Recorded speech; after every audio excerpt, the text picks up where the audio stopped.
Just 2 seconds, Martin. Hang on. We haven't started yet. You have to wait for your mark. 5, 4. Hang on. 5, 4, 3, 2, 1. Is it on? We're on. We're on. Yeah. And that's how it's all done. Yes. So the secret. Yeah. And it's good night from me. Yep. I hope that was informative, useful, and profitable. So good for you. Yeah. Good. Oh well. What else should we chat about, Sean? Well, just for the purposes of the live stream, I'll thank you again for joining me and taking time out of your business. A good chat there, Sean. Very good. You got all the details. All the secrets are out now, aren't they? Well, I was going to say we've been over it all. That's 2 hours of time well spent, Sean. Exactly. Yes. So I'll see you next time. Yeah. And how's your flock?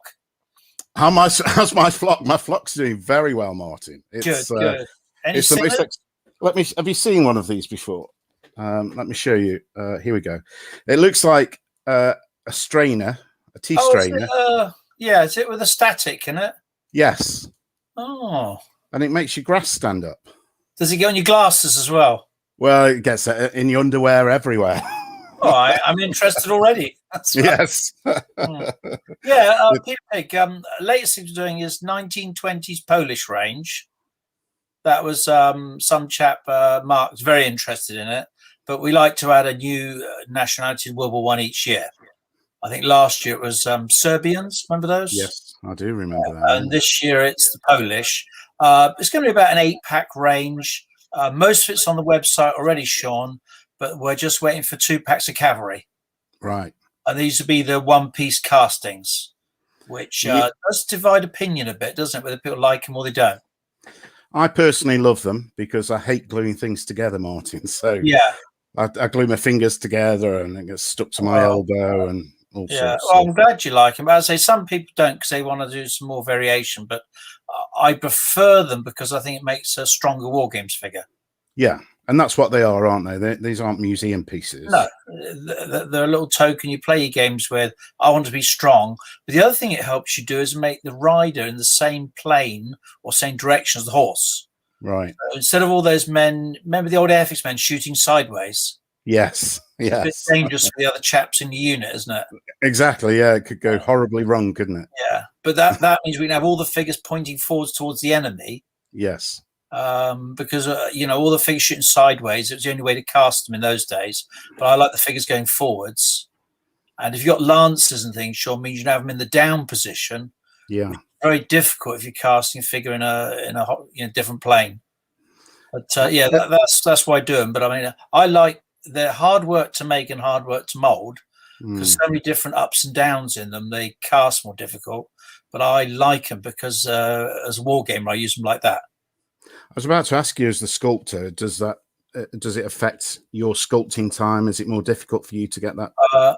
Yeah. Well, you know me, I'm always whinging on, but it takes a lot more time because the horse, all the stuff on the horse, the blankets and what they call the furniture.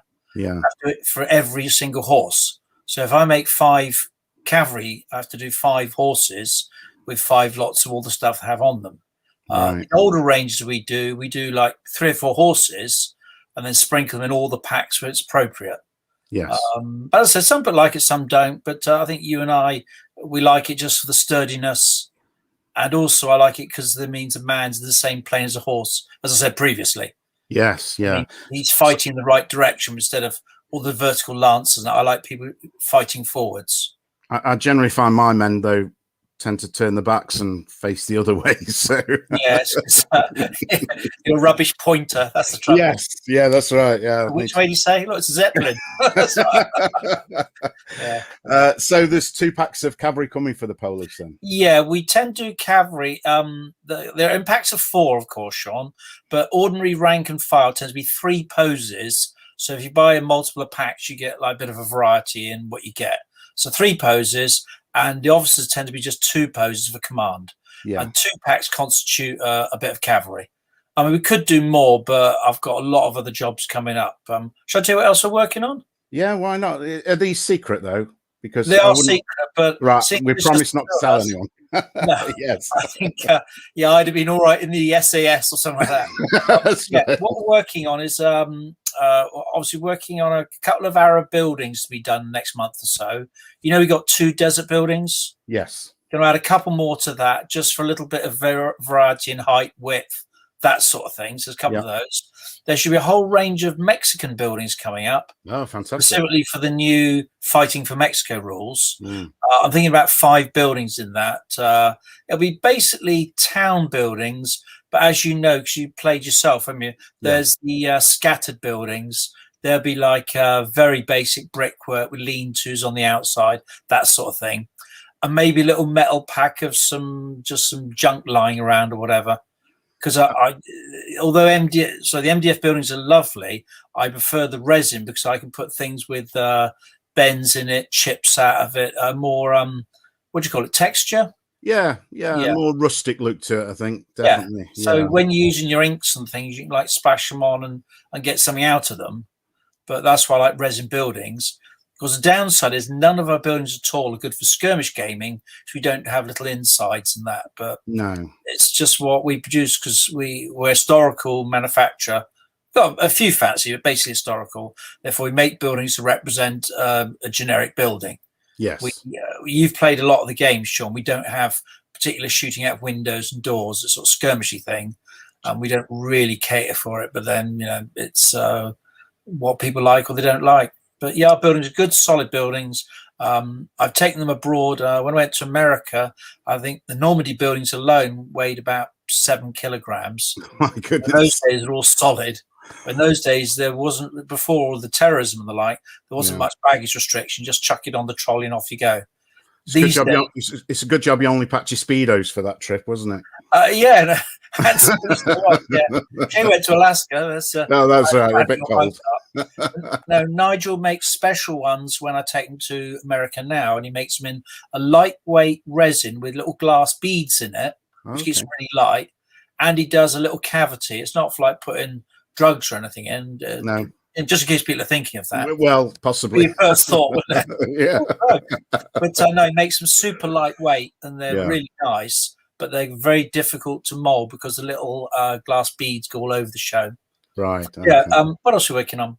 Oh yeah, another exciting thing. I'm redoing the pack of stone throwing revolting peasants. Oh, blimey! How old's that original pack? That must be going back 20 years. 23 years, Sean. There you go. Yeah, so classic.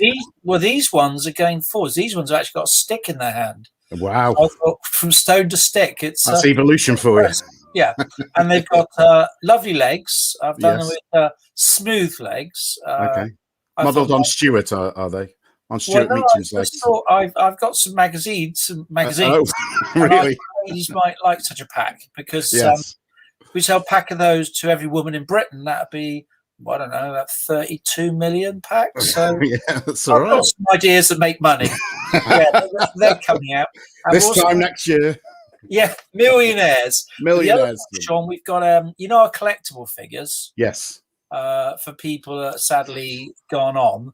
I thought probably do one of Duncan McFarlane. Remember him from the magazine? Oh, yeah, of course. That'd be fabulous. My initial idea, I don't know what people think, I thought maybe a Vietnam War reporter.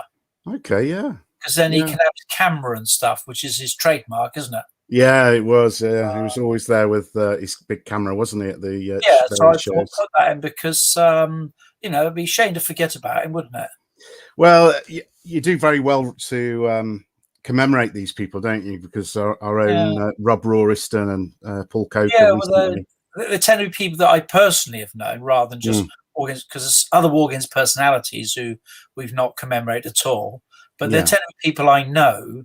And Duncan was always very, very helpful to us. He helped us with all our early adverts. Yeah. He was a chap that suggested using a nice blue background for photos. I don't understand the ideas, but I think it's the colour blue works well with figures. And hence why everything we do, there's like a sort of a lightish blue background. Yeah. That was Duncan's thoughts. But he's always very, very helpful. As I said, he wasn't a chum as such, but we always had a good chat with him. Saw him at Historicon a few times because I don't know. I think Duncan must have been everywhere. Yeah. Last I saw him was at Salute about 2 years ago, would it have been? Yeah, He's the last salute. But just a nice, pleasant man, well-mannered, easy to get along with. And he also gets on women and stuff as well, because some war gamers don't, a little bit cruder. But no, Duncan was nice, intelligent, very pleasant. Did well for the hobby, didn't he? With the magazine. Yeah, I think so. Yeah. It's the pictures, wasn't it? They're quite inspiring, I think. Yes, yeah. Now, what else are we up to? We've remade a few molds recently, but that's just when a mold gets to like 10 or 12 years old, we tend to bin it and just repress it. Yeah. So there's little packs now and again you see in the ranges where there's no big announcement. It's just a repressing, so a bit tidied up. Where a mold tends to wear. A worn mold, you can tell you start to get a bit of flash. Some of the detail gets a bit rounded off. And when we redo a pack, it's nice for gamers to know that the range they like is always being readdressed.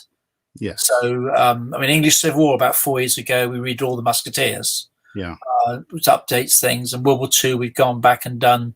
I think last year we did all the early war Germans again, another 20 odd packs of those. And I think, do you remember we did the German Paras? Yeah, the Fallschirmjäger, yeah. Another 18 or 20 packs of those. So, I've got a lot of work done in the last year, Sean. But I don't know how on earth you've managed to fit it in, Martin, because you seem to replace one pack with about 4 different ones. Yeah, no. So a basic advancing man, you suddenly have kneeling, firing, standing, firing, running, charging. I think war gamers, they're getting. I think they can afford to be more choosy because there's so many options, isn't it? Yes, there is. Yeah. The days of the single pose German warband warrior, they're long gone. And people are like, oh, only 7 poses. That's outrageous. It's outrageous. But I don't know where the gaming will go in that direction. But we tend to have an advancing of firing officers because when we started World War II 15mm, each pack would have, say, a light machine gun and some riflemen because we're assuming we'll buy about 2 or 3 packs and that'd be their army finished. Yeah. Whereas nowadays we do packs of 8 officers. And to use 8 officers, Sean, you've got to have about 5-6 units just to use those. Oh, absolutely, yeah. We seem to sell them all right. And say machine guns. Although one amusing thing, some may have seen some years ago, when we did the German MG34s, the light machine gun. Yeah. We did a moving pack, a prone pack, and a firing pack. So 3 different packs, the LMG. Some chap reviewed the prone pack and says he likes the figures, but he didn't understand why they're all prone. Well, it's tricky, isn't it? It's that one where you can please some prone figures. You can please some of the people some of the time. Yeah, that's right. Yeah. You've got to worry them. Yeah. But you do well, don't you? Because I think it was when you resculpted the VC range for Vietnam, the Viet Cong range. It's an incredibly diverse range of figures. And you almost sort of corner the market, I think, which is great because it's the largest range of something. Yeah, well, we try and do the large range, which is good for the ego. But the reason we tend to do it is that it takes such a long time to make the weapons, accoutrements, and all the research. By the time you've done that, if you made 1 pack, you'd have spent 2 days researching, 3 days sculpting, and then that's your lot. Which it does mean once I got it in my head, I can sculpt again. And that's why we do the huge amount. But I don't want to return to those figures because then I have to get all different weapons and things out. Because when we make figures, I tend to make the weapons and say the backpacks and the heads. I sculpt all those, cast all those up, then use them with little conversions and fussing about on the figures. But Vietnam, as you mentioned, is due to have stage 3 of the Montagnards fairly soon. They're a bit overdue because we've done stage 1, which is them in underpants. Stage 2 is in baseball caps and still some underpants. Yes. Stage 3 will be in all their camo stuff with hairs in bandanas and stuff like that. Did they get trousers in wave 3? Yes, they get trousers. It's a shame it reduced the sales to yes, no doubt. Yeah, but there we go. Yeah. But that's Vietnam. And Vietnam needs some other new packs, but it's getting back to it. That's why I've had no new range for a long time, apart from the Mexican Revolution range. Because before Mexican Revolution, Sean, I think the last previous range would have been I don't know. I think it might have been even something like the Pirates or something like that. I think the last entirely new range was Vikings, wasn't it? Oh yeah, that's a point. And what year was that? I've got a set of rules here. That was when Rob was still with us. Yeah, because the Pirates have been around a long time, but you've been resculpting one or two, haven't you, for that? I was looking here to see if I got the rule book to remind me of the year, Sean. What year was that? I think it was about 2015, 16. Oh, I think you're probably right. I can't remember. Yeah, you're right. That's the last new range. That's for long. My copy as well. Have you got a copy? Or I was looking. It's not on my shelf. It must be over the other side of the room. It's been stolen, I suspect. Yeah. Yes. It must be the Viking range. Because the other problem is sculpting styles change slightly with each range. Yes. Got to be very, very careful that things are still compatible. So sometimes when I go back and add figures, I make them a tiny bit smaller or a tiny bit bigger. Yeah. But I do still claim they're 50mm. We've not gone down this silly 18, 19, 20 mil, whatever. No.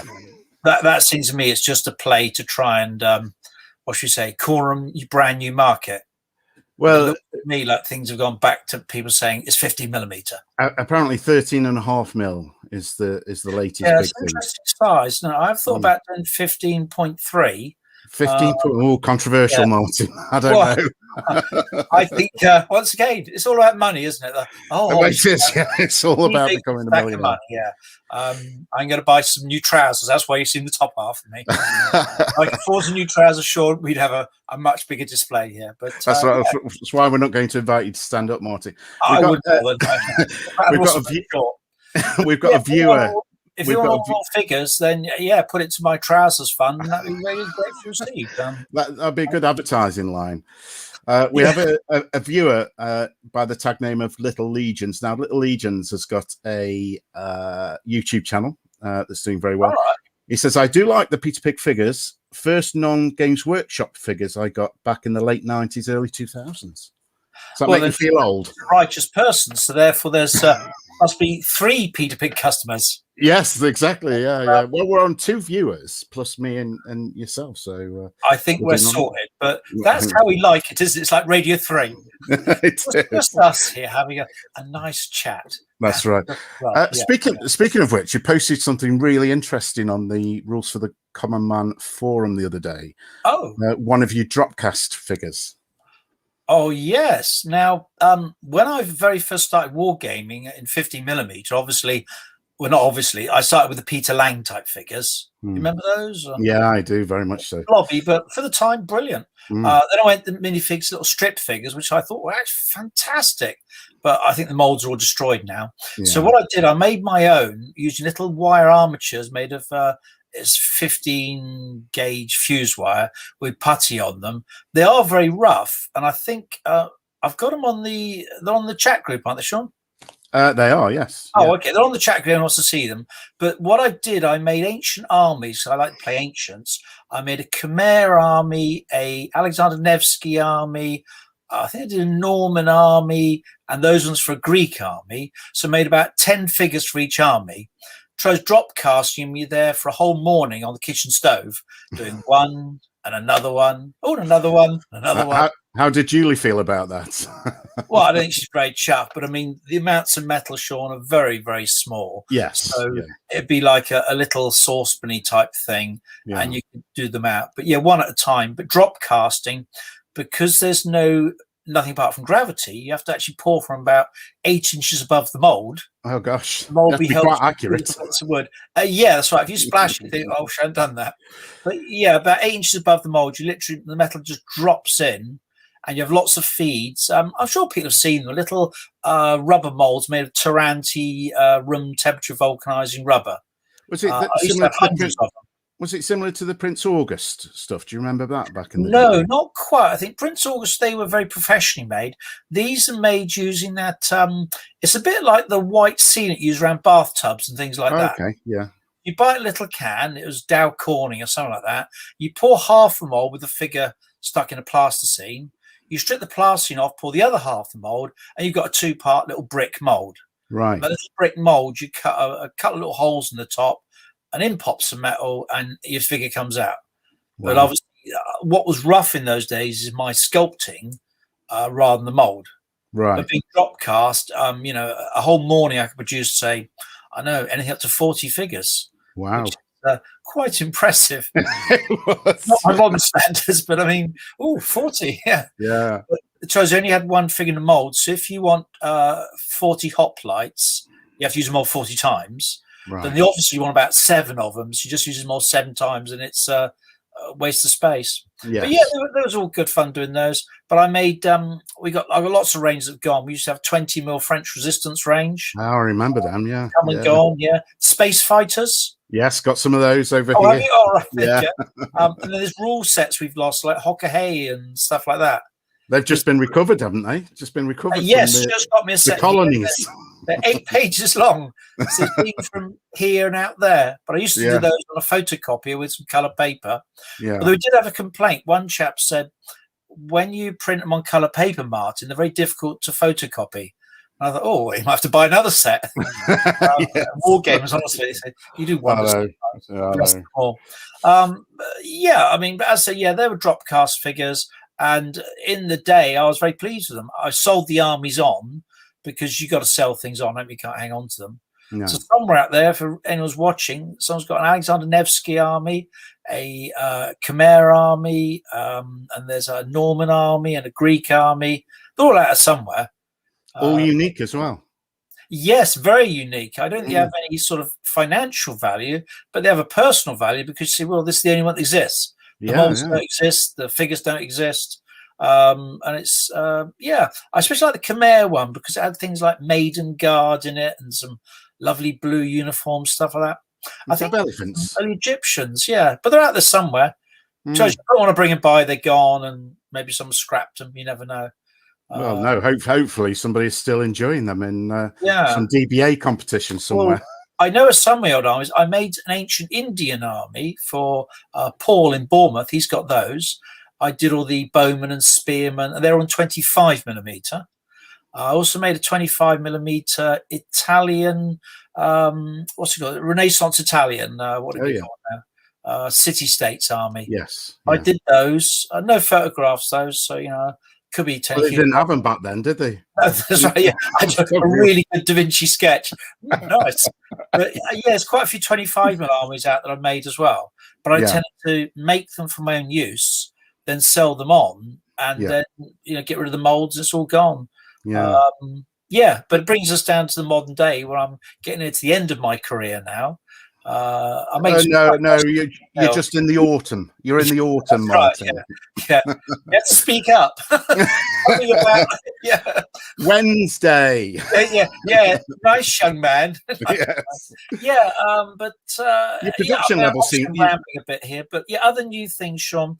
I made a new mold stud last week, which I thought was quite interesting. Okay. It's got some new ideas in it for mold studs, because we produce all our own mold studs. And I have no idea what that is, Martin. What's a mold stud? Well, when you have the two halves of a black rubber mold. Oh, yes. One side has little studs pressed into it. Okay, and then they take properly, Yeah. These new studs, they are amazing. They've got some flat faces for the pliers to go on. They've got some smooth bits for location. They've got a barbed bottom on them. I mean, I'm not sure we can sell many, but if people want to come and see them sometime, it's next level stuff. Very much so, because originally a lot of the molds commercially, they give you studs that are made of things like biker leather jacket studs and things like that. Really? But I don't want to have any sort of rough people around the workshop. No, we manufacture our own. Yes. I've let another couple of companies have them as well, but I mean, maybe War Games, I just collect some and say they're Greek peltas or something. That's right. Like what studs to me? No, they're Greek peltas. Marvelous. How long have you been doing this then, Martin? Because I've been buying Peter Pig figures, I think, since about 1989-90, something like that. So I first saw you at the assembly rooms in Derby. Oh, lovely. Oh, up at the toilets. Yes, that's the one. Yeah, next to the toilet. It wasn't me that was smelling. No. No, I think we first started, I think, selling commercially in about 1985. Right. I was producing the drop cast you've seen way before then. But in 85, we started doing a few shows. the trouble is for us is that shows were our main source of income because there was no internet. Yes. And we're doing 33 shows a year. Julie did some, Julie's my wife, and I would do others. So almost every weekend do a show. And some weekends, Julie would do 2 shows in the same weekend. Yeah. But these days, most shows, they actually lose us money because that show, you've got to take about £500 to cover because a lot of stand fees about 160, 180 for 12 foot. Yeah. There's petrol, there's wages, there's things like food, trousers, of course. Trousers, yeah, very important. But yeah, if the sad thing is, and also where I've not been very well either, is it's not worth doing a lot of shows, which is a shame because some shows I like to go and just chat and hang around and look good. Yes, of course. The problem is that shows financially and the last 2 years, of course, we've had all sorts of troubles not being able to go to shows. My fear is, rambling a little bit, is that shows will be caught up by the venues having such conditions imposed, like you've got to go clockwise or don't sit on a chair or don't touch my dice. Yes. I think there might be another year of shows just, what would be the word, paralyzed? Yeah, certainly. Yeah, it's a real shame because I think although the number of shows per year had reduced anyway through natural wastage, there's still events, aren't they? Certainly the likes of Colours and Salute and Selwood. A lot of them, things like Colours, are put on by enthusiastic gamers who give up their time and that. You know, I mean, they don't make money out of it. There's a few shows which people do make money out of, which, you know, they do it if they like, but most are just put on by people like you and I who are just so keen to play war games. Yeah. We've had some funny shows. Worst one was one in Birmingham called, it's called Gauntlet or something. Right. And it was the show when no one turned up, which was not very good. No. Because it was a very rough part of town. Poor old Brian from B&M Models put his cash box on top of his car, walked off, talked to him, he turned around, his cash box had gone. No. And it was just absolutely outrageous. Things just been stolen and absolutely appalling. But no one turned up for the show. And Nigel, who was with me at the show that time, he helped another trader get out the lift with his because we had nothing else to do. And this guy gave a stream of abuse about how he was upset and all that. And I said, well, I'm not running the show. I'm just trying to help you. Don't you help me. How dare you? No one helps me. But yeah, absolutely appalling show that was. Bless them. Do you think Fisticuffs will continue post-pandemic? Well, I think we got a problem that a lot of people have got is that where club members have literally died off, we've had a few club members die. And if you're left with only about 4 or 5 active people, then I just don't think it's worth the effort to do a good job on it. It's a bit depressing, really. But if there's more younger people, they can handle it easily. But, you know, Rob Roriston, who was a principal club member, he died. Paul Coker, he died. Couple move away. The danger is for clubs is if we're not meeting, you can't get new people in, can you? No, you can't. And also you're not getting the games, are you? And generating that interest around the game. It's a real shame. We have done some sort of outreach type work. We put things on at libraries and stuff like that. But I think for a lot of people, they just look at the war game and say, that's very amusing. Just like as if you're demonstrating making cobwebs or party hats or something. So it's amusing, but it's not for me. Yes, yeah. It's a tough gig. Yeah, people want to use it as a crash, don't they? My son doesn't like wargaming, but I'm a bit annoyed with him. So can I just dump him on you for Saturday night? Well, that's happened at shows, hasn't it? You do get a bit of that. It's because obviously dads are pleased with their children, but it can be inappropriate at times. But there we go. That's where it goes. Because Peter Big have always been very proactive in putting a game on at a show, so you could try the game out before you buy. And we always get a game at like a cut short game of it for 20 minutes, or just show people how it goes. Yeah, but I think more shows should be like that. I think you should be able to play with the soldiers and see what you think, and see some new mechanisms on that. But I mean, we used to. Although some shows have now said, you know, we're not going to give you any game space. We think, well, we don't make any money anyway, so we've cancelled the show, which is a shame. Yeah, because I think sometimes with shows, you've got one person organising the trade stands who wants to get as many stands in as possible, and then someone else trying to do the games, and they get a bit mixed up. But there we go. now in 2021, the only places will be, we hope to go Society of Ancients Battle Day. That looks interesting. They do. You coming down to that one? Yes, I'm down for that one with you. Yeah. It's where they choose a historical battle. I think this year it's Bosworth. Bosworth, yeah. And then there should be lots of games, all of Bosworth. And although having said that, Sean, I think they got to be 28 mil because 50 mil is no good, is it? Well, I've got a tray full of Peter Pig 15 mil Wars of the Roses here, Martin. A good segue there. Yeah, a good segue. They look nice. Whether they'll be up to muster, I don't know, because you know what some of these people are like. Yeah, they'll say no. I was there, and that hat is wrong. Wrong. Yeah, shame on you. And you say, well, are you going to do anything? No, I'm not going to do anything. What do you want? I've all done for the hobby. But Bosworth is in Newbury in August, which is good. August, yeah. I think later in the year, Selwig I think their show's probably going to run in October, November, something like that. Yeah. Reading Warfare, but not going to any of those because I don't feel that healthy. But I do wish them luck. Salute's going to be that's end of the year as well, isn't it? November, isn't it? Yeah. Yeah. But I think maybe 2022. Sounds right off a year, isn't it? In 2022, we should get out for some shows. But we've got an exciting weekend coming up in November, haven't we? Oh, of course, yeah. The secret Weymouth War Games weekend. I'm not going to mention a thing. No, don't mention a thing. Yeah, at the George Hotel. Weymouth War Games weekend at the George Hotel. At the George Hotel. I should tell them nothing. Yes, nothing. Yes. I think I'm your man on this one. But no, that's great. We all have it. That's like a residential, isn't it? Yeah, it's wonderful. Best weekend of the year, absolutely. Thank you. Well, that's Stuart's baby, and I think it's really good. I better blow my nose a moment in case I've got a bit of a bogey coming out. Oh, that's all right. That's all right. The three viewers. Yeah, the three viewers will forgive you, I'm sure. Yeah. No, I mean that's good. But I mean, as I say, shows in the past, some come, some go. But the shows used to make all our money at those. But now the internet, I think I would say 80% of our money's from the internet. Yeah. The other 20% is probably from, I don't know, naughty photos or stuff like that. It's income, isn't it? Or, well, Stuart, you do have trouble keeping Stuart's clothes on, I know. I do. He does. He likes to dress up, doesn't he? And he's Mexican. But also, I ask for change when I give any church offertories and that. I put quid in there. You want value for money, don't you? Yeah, exactly. Yeah. I think my whole motivation is just for the money. Yes. I'm not doing well at it. But, I highly approve.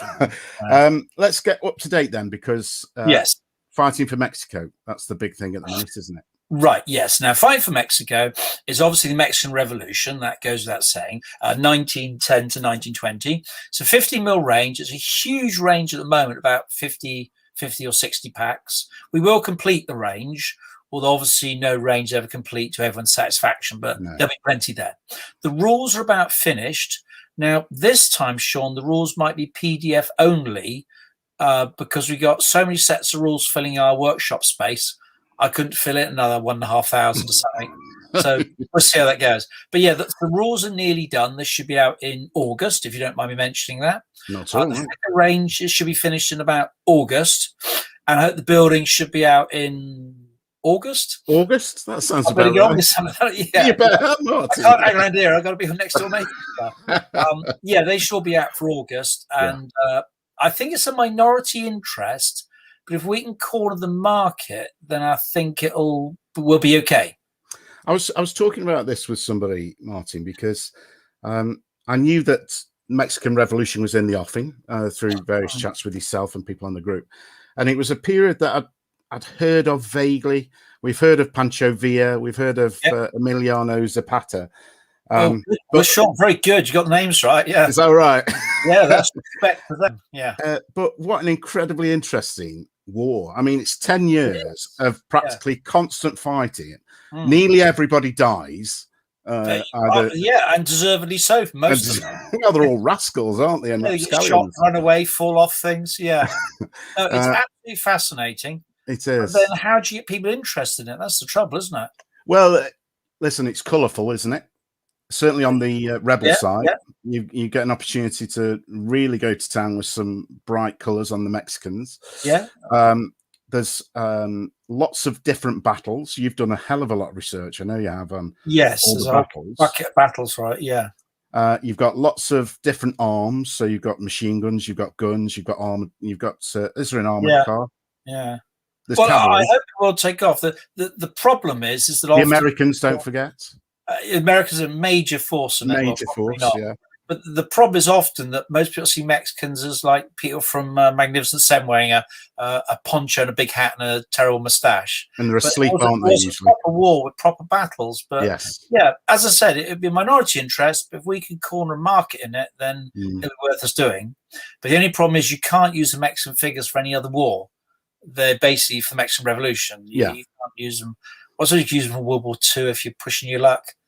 But yeah, but I think again that's a bit of a unique selling point of Peter Pig, isn't it? That you will concentrate on a period, and the rules that you write are specific, like your American War of Independence rules, for instance. Yeah, it's a narrow. But they're not 7 years war set rules. No, that's right. Adapted, it's just that. Yeah. No, thanks for saying that. I mean, that's the aim, because the aim isn't all necessarily profit; it's just to stay going. Because Peter Pig exists just to pay its employees. It doesn't exist to make me a lot of money, which gives us a huge advantage. We can do what we like. Yes. We don't have to say what will sell. So if we want to do a man, we got a stretcher party, haven't we, in the Mexican Revolution? Yes. Yeah. I don't think many will sell, but it's a nice little piece. And people say, oh, I enjoy painting that. Well, I think it's one of those things that I think every person that gets into the game will buy that one pack. They'll only need one pack. Yeah. They're not going to buy 10. Absolutely, yes, yeah.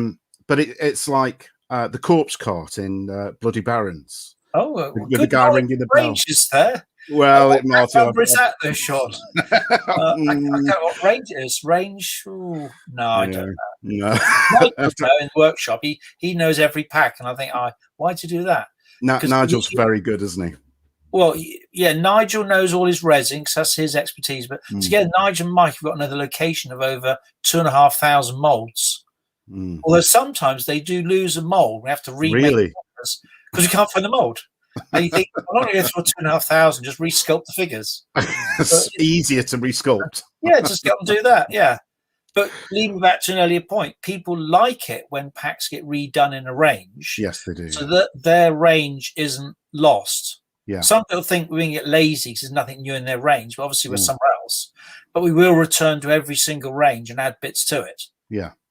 See, World War II's up by 600, 700 packs at the moment. It's incredible, that is, isn't it? And it's not done, but I mean, although sometimes we make some errors, like a lot of people said, "Oh yeah, build 14th Army," and that's been an appalling seller. But I remember that people were promising to, buy some 14th Army, please. They're the army you want. Because is that why you called it the Forgotten Army? Yes, right. What? Yeah, because never heard of them. Sometimes if I build things that I want to build, then it's myself to blame. Sometimes people have suggested things like the Mexican Revolution wasn't my idea at all. It's 2 or 3 customers. They all said, "Look, I'll buy into this," and because they've said that, we've done the range. So I think it has some. You find it quite interesting, don't you, Sean? I'm thoroughly enjoying it, Martin. Yeah. I think if you go down to a local club with it, some people might be scratching their heads. Well, they might be, but they'll join in and play. They might know nothing about the period, but I think if you say it's early 20th century, it's bolt action rifles. And also, a lot of them, it might be interesting to say, I'm going to look into this, see what it's all about. Yeah. They've actually learned something. But and there's plenty of books out there, aren't there, that people can there's also these words like, was it factional warband, isn't it? I'm trying to avoid it whenever I post more. Yeah, you know how sensitive I am with that. Exactly. I don't want to upset you. Yeah, I think it's in World War II, the German faction and the Russian faction. That was right. Yeah. And the British warband. I don't Quel horror. Quel horror. Yeah, it's a lot of fun. But you've got a lot of playtesting done there, haven't you? I know that you've struggled over lockdown, but now it's been awful because without the playtest, you don't get anywhere. Because when we do a set of rules, I write the original sort of schematic or the skeleton, then everyone else puts in all the detail, and that's how it goes. Without the playtests, I think the rules would be appalling. Whereas as they are, they're superb. Things are beautiful. The best thing. I thought I'd put that in. You can cut that bit if you like. No, I think you need to play test. A lot of rules need more work, don't they? Because people do second and third editions. That's perfectly acceptable. But also fashions change in rules, don't they? Yes, they do. What Yeah, people like to do. Because, I mean, when we started doing out gridded tabletop rules back in 1996, it was only Conquerors and Kings, square bashing, stuff like that. But they're starting to get a bit of traction now, aren't they? There's a few gridded games. You see more and more of them now, Martin, and you hear people talking about them and talking about the virtues of them, because we all feel a bit squashed for time, don't we? Sometimes with family and children and jobs, and squares speed up the game. No, well, I mean, I think you don't need to take measure, do you? You don't need one of these. I need to sell this. Do you want to buy this, Martin? Oh, is that measure? I never use one. It's like guess twice, measure nonce. Yes. Yeah, but I mean, grids, and that's a whole, be another little conversation itself, wouldn't it? Yeah. But I like the grids because it lets me control my army without fiddling around. But, you know, it's what people like. Some people like it, some people don't. But all it needs is some huge manufacturer like one of the fancy companies. They'll do a gridded battle game. People say, oh, you know, I've always liked grids. And it's, let's do that. They'll say, we invented this. Yeah, that's right. Oh, there we go. Yeah, it's all good stuff. What I've always found fascinating, though, Martin, is that I've been in this hobby for some time, and I've spoken to other manufacturers and producers, and generally they don't play the games. So they might make the figures, but they say, oh, I don't have time to play. Well, you got a bit jaundiced and said, oh, I'm just fed up with all this. Yeah, yeah, exactly. Yeah, stupid thing. But you're an avid wargamer, aren't you? Yes, I think the war game for me comes first, and then the figure sculpt enables me to the war game. But as I said, PDP exists just for its employees. Yeah, which sounds a bit altruistic, but it funds my ego and that. But yeah, you're right. I like to have games. I'm a little bit odd in that we're a little bit arrogant. I like to use rules that we've written as a group. Yes. A lot of war games groups do that, don't they? Have their own little house rules and all that. Yeah. But no, we've enjoyed writing the rules, enjoyed writing the figures. So it's been a good life to get all those things done. And some people like yourself might say, I like these games. Other people don't, but then it doesn't really matter. It's only hobby. You don't have to all like the same sort of gaming. But you're talking a bit like the Enders 9, Martin, and I know there's more life in the old dog. Yes, that's right. No, it's very kind of you, but I mean, as I said, we're going many years. I'm a 1950s child, so I'm not a product of a war, but I think we've got to recognise things move on. So I'm selling a few bits and pieces, and the other problem is obviously eyesight, because for sculptors, I think modern sculpts with 3D computers and that's the way to go, isn't it? Yes. Whereas I'll stop when my skills are no good anymore. I don't think I'll go into 3D sculpting. I like to sculpt by hand, because don't forget, I sculpt the actual size the figures come out at. Yeah. So when I make a soldier, it is 15 mil tall. Yes. And comes out the mold at 15 millimeters. And it's a 15 mil rifle and a 15 mil sack. Yeah, but we're a little company. I mean, in war games wise, we're a massive company because we got 5 full-time people. Yeah, but we're still smaller than the corner shop, aren't we? Or the chip shops. Yeah. But each one of ours, we need them, and there must come a time when people die, or I don't know, they get blown up in the workshop, something like that. Something like that, yeah. Well, because there are some companies up for sale at the moment, aren't they? But I think most war game companies aren't really worth much at all secondhand. Because you can't sculpt, it can't continue. Well, without you, Martin, then unless you've trained somebody up in secret, then you are one sculptor for Peter Pig. We couldn't afford to pay a sculpt, because if I knock out, say, I don't know, six figures a week, if someone had to earn a salary on 6 figures a week, Peter Pig make no money. No. Yeah, I mean, last year I think we made about I must have made about £4,000 profit on it. And if it wasn't for the ego, I'd be stupid to do it, wouldn't it? I'd be better off doing garden gnomes or something. But the massive ego, because I meet people like yourself and we have great games. Yeah, we do, yeah. And people support me by saying, oh, these are nice. Whether they think they're or not, they go, they're very nice. Well done, Martin. You did a very good job there. Well, speaking of which, Martin, we've got, he's called himself Lazy Pirate Painting in the chat. I don't know if you can see that on the screen or not. He says, hi, mate. I can. So, it's very modern, isn't it? It says all very modern. This is Steve Evans, who's a recent member of the forum, and he's the guy who's bought the Bloody Barons mat from Tiny Wargaming. Have you seen it on Oh, the Steve, forum?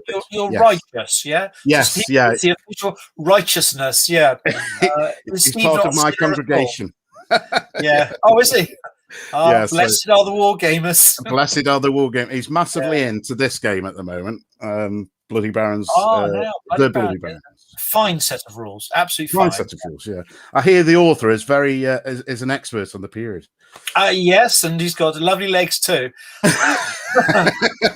Yeah, but no, Bloody Barons. That was the last set that Rob Roriston was involved in. Yes. And I like Wars of Roses, but as we were saying earlier, it's a narrow period focus. Yeah, which is where I think it ought to go. But I'm not that keen if there's no, what should we say, no flavour to what you're doing. Well, I think that's the entire business of it. Otherwise, we might as well be playing chess, hadn't we, or something? Yeah, so. But it's keep it really narrow. So just say it's not just any old horse and musket. This is like I don't know, Sainsbury's horse and musket or M&S horse and musket.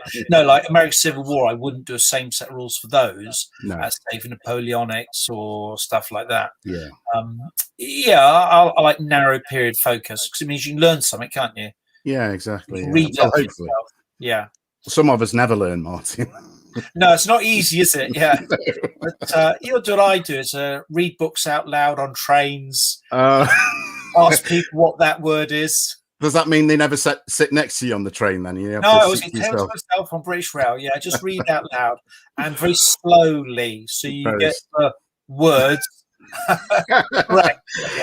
Yeah. Steve in the chat there is saying, yes, it's all Sean's fault. I think he's written thought, but I think he means fault. He's blaming. There's Steve and a guy called Alan. Is Steve like a local to you physically? He's in Stoke. Not at all. Not at all. No, he's in Bristol. Oh, right. Bristolian. And then there's Alan Goodenough, who's over close to Oxford or Abingdon. Do you remember the Abingdon show, Martin? Yes, I remember it quite well. Yeah, Abingdon is it's where the MG factory used to be, didn't it? Abingdon. That's right. Yeah. He must have worked there. He must have. He must have. He'll know somebody who did work well, there. I know some Abingdon, so he must know him. Yeah. Yeah. No, I think Britain's quite good, Sean. We're not too spread out in terms of distances to travel, is it? Well, myself, Steve, and Alan are going to meet up at Battlefield Hobbies, where we're doing the AK Day. Right now, this AK has suddenly taken off, hasn't it, Sean? It's gone like a little rampant rabbit all over the place, isn't it? And that's in the last week and a half. Well, if that, yeah. But it seems to have brought the people out of the woodwork, doesn't it? Who've suddenly thought, that'd be a really good idea. Yeah. AK has split people, hasn't it, between the first edition and the second edition, and they are very different. Because when we do a new edition, it tends to be totally different. Yeah. Rather than just an update and a retouch. Yeah. But you've been playing a bit of AK-47 Reloaded, haven't you? Yeah, I think the point is with that, Martin, I think people just dismissed it without really giving it a go. That's my opinion. Yeah, I think that's controversial. The lighter touch of the first one because it's good to knock about that sort of thing. But the trouble is that I think half of war games out without being rude is often they have some sort of alpha male who says, I'll set up the scenery, I'll set up the scenario, I'll set up soldiers. I don't really like that. I like people to have ownership. So all Peter Pig games, it's incumbent on both players to bring their own scenery, their own army, and have a decision what's going on. For me, there's nothing worse than playing on one of these 10 people aside type games and I get the gun in the corner. What can I do? But yeah, some people enjoy the spectacle, which is brilliant. But I want to be fully involved. I want to bring my own bits of scenery, my own soldiers, my own battle plan, that sort of thing. Because people are being nice, but if I arrive and the game's already set up, you think, well, what have I got to do? Well, some people don't even turn up with a dice, Martin, to be honest. At my club, you get people who turn up week after week and they don't even bring a dice. You want to buy some dice? No, don't you worry. That's right. Yeah, but it says something though, doesn't it? Yeah. But you're right. I think the Peter Pig rules emphasize that, don't they, and encourage engagement and involvement in the game. Don't like, but that's just unfortunate, isn't it? That's the rules might not be for them, but yes. Anyway, so we're having this battle day at Battlefield Hobbies where we're going to play Bloody Barons in the morning. Daventry, yes. Which is Although what, it's moved. East Midlands, is it? It's East Midlands. It's moved though. Now I don't know if the last Square Bashing Day was at the new location or not, but they've moved it's at the old one upstairs in the big room. Right. Okay. They've moved locations now. Apparently, it's in 5 or 6 large refrigerated containers. So you need to bring a scarf with you. Yeah. Oh, well, that'll be fun. Is it nearby or? It's the other side of the town, apparently. But the shop's there, and they've got a massive gaming space. So why have they moved to more gaming space? Or that's the impression I get. There's quite. I think they've got something like 20 odd tables that they could put on it. That's pretty impressive. Yeah, no, I think it'd be really good. Might attract some people who used to play in the old AK. When was the last AK-47 battle day in? Was it not the old one at Brixcon? Yeah, Brixcon. That's it. Was it 2000? Oh God, no! It's something like 2007, 2008. Was it? That recently. Right. Those were great, weren't they? They were good fun. It skewed the rules a bit because you played on a square table, didn't you? And it was quite small. Yeah. But some of those people are dead and gone, which is a shame, isn't it? I've got a question for you, Martin, from the audience. Right. Yeah. A question from the floor. Yeah. A question for Martin. Is he going to do any more character packs for Wars of the Roses? Yes. Now, character packs are a newish thing. We tend to not used to do them, but we've now done, for American Civil War, we've done about 20 or 30 of them. Wars of Roses, I think there's about 9 or 10. Yeah, there are more on the way. They'll all be in like battle type formations. We're not going to do them in like because some people have done Wars of Roses characters and they're wearing their court hats and stuff like that, which is nice. Yeah. But yes, there are more. There's about 3 more planned, no problem at all. And there'll probably be commanders. I might get some done for the Bosworth, so we got specifically there. So yes, there are more planned.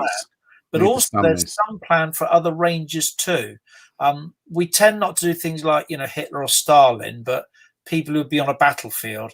So I'm not quite sure what we're doing. There's some plans out there, I think. So there might be a couple for the Mexican Revolution. Cromwell?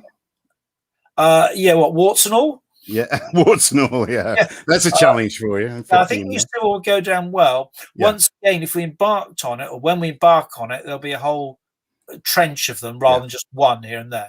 So yes, they will be done. But definitely the other thing that comes up now and again is we have to do rebuilds of existing packs. Yeah. Because Mike in the workshop will say this pack it just doesn't, it doesn't look very good. And I'll say, well, if that's your attitude, I'll go redo it. I just do what I'm told. Hence with the revolting peasants at the moment. Yes. It's not a pack with so many of, but I feel obliged to go and remake it if that's what I'm It's a classic. It is a classic pack, Martin. Yeah. Well, if you haven't got one, I mean, God, blimey. I've never owned. That's one of the few Peter Pig packs of figures I've never owned, Martin. So I need to. I mean, we have some packs which the yearly sales is 1. Someone said, "I need these." Yeah, we've got some head packs. We've got Cold War Swedish helmets. They've not gone down a storm. But they're there if you ever need them. Well, I was going to say, no one else makes them, so we should be cleaning the market up. This will make you smile, Martin, because I did a review of one of the some of the character packs actually from Wars of the Roses. Wars of Roses. All right, yeah. And I made a flippant comment saying that Martin had used early period photographs of these. Indeed, I have, yes. Yeah. And somebody pulled me up on it to say, I think you'll find that there wasn't photography around. I think there was. I'm going to take a Trump type thing on this and say there's definitely photos of all these characters. Yeah. You've got to laugh, haven't you? Yeah. Someone complained about the beard on one of them, wasn't it? That's right. Yes, He's never beard. He's nothing like that. More a frown, yeah. Eyes very close together. Yeah, but there will be more Wars of Roses characters, and there should be some other ranges too, because we've sold the recent American Civil War interest from various reasons. We sold an awful lot of American Civil War generals because that's a very big range of generals, and those you can use photographs for those. I have used photographs for those, and inside leg measurements, all the correct stuff. And how many spokes are on the artillery wheel, Martin? Oh yeah, you know I was going about this one. Yeah. 14 spokes on all American Civil War limbers, caissons, and artillery. Because it wouldn't be right. Spokes. Shame on them. Yeah. The other classic one is people who make T-34s. On the T-34 driver hatch, there's 2 little vision ports. In the museums, they're always closed. But the trouble is, too many people who model them look at the museums and say, "Oh, I'll model them like that." But if your vision ports are closed and your hatch is closed, you have a real trouble. Yeah. And even if the tank commander's pointing, you can't really see what he's pointing at. That's so, right. Yeah, little things like that. They don't upset me, but I can smirk. Yeah, yes. 14 spokes on American Civil War wheel. Righteous smirking. Yes, righteous and smirking. Yes, and smirking. Yeah, I think I've got it done. Yeah. But that's it. We'll have to chat again sometime. Yes, Martin. I'll thank you for your rules, time. scenery, stuff like that. Yeah. Well, there's 2 or 3 other people that join me on some of these live streams. All right. So if are they nice people or not really, Martin? Usual abuse. Yes. Yeah. But it'd be great if you could come on and perhaps just talk about the rules writing process, perhaps a bit more. And yeah, well, I could talk over top of them as well. Yes, that'd be okay. Yeah. So happily on. Yeah. Well, you're the most important voice in the room, Martin. So. Or I could have politically done one whereby they could ask a question and I'll answer something else. Yes. Or I could just flat out deny things. Would that help? Yes. How many faces on the 6-sided dice? 4. Yeah, if you want to do one in a theme it politically or something like that, there's no problem at all. We may stay away from politics, Martin, but you never know where it might end up. No, absolutely. Yeah. And I did win the award for best figures ever. That's the right. votes, they're rubbish. I voted 100 times on that one. Yeah, that's right. Under different names. Well, good luck with the AK-47 day then, Sean. Yeah. Right? Yeah. Well, you'll be there, won't you, I think? I should be there, yeah, I'm using the end of days government army. That sounds appropriate. Yeah, it does, as I say. Good. But I'll probably make a little collectible figure for the day as well. Oh, that'd be great. Yeah. I don't know what it might be. I have a sign above his head saying, "Oh no." Yeah, the end is nigh. Yeah, shoot me. But if anyone's listening and they were at the old AK days back in, you think we went up to what, 2002, something like that? Well, yeah, no, like it's definitely mid 2000s. Oh, well, Graham Evans would know. He would, yeah. Yeah, but if they're alive, they're more than welcome to come along, aren't they? There's not many of us left, Martin. Not so important. Yeah, there's some men probably there. Entertain with a black cloth over it. Yeah, sure, wonderful. Exactly, Martin. Right. Thanks very much for your time, and I shall speak to you soon. All right, take care. Lots of love. Cheers. Bye. Thank you. Bye bye. Bye bye.